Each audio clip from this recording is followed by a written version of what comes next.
Hey guys, Chris from Pro Obese Audio Installation, and today I'm doing a little bit different of a video. It's more of a, I guess, a vlog type video. I get a ton of questions on what I drive. It's a 2015 WRX, and I'm gonna go ahead and give you kind of a tour of what I have in it.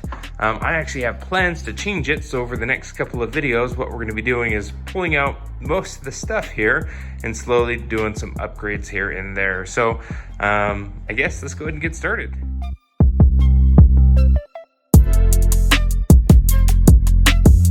Here in the trunk area, so I have a single 12 as well as an amp rack here.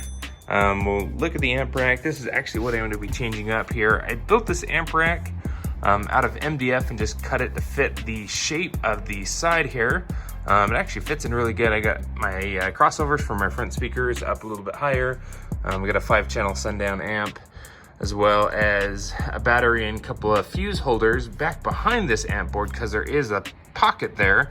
I actually have an isolator, which I don't longer need anymore, just because I'm running two AGM batteries, so there's no need for me to run this isolator, so that's going to be coming out.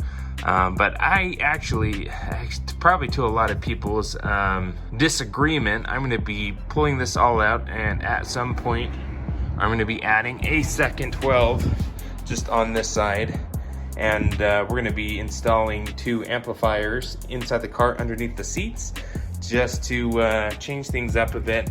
Now here inside the car, I don't have anything too fancy here. We do have just a regular doubled in. It's a 2300 NEX Pioneer, wired CarPlay. In the doors, I do have coaxials in the back and components up here in the front. For the front speakers, your NVX V-Series, back when we were sponsored by them. We have a mid-range in the door and then tweeters up above. All right, pop the hood here. We have an Optima yellow top here. It's good. I actually don't have my big 3 hooked up. We just threw in this battery. The last one was pretty corroded, so we just an update.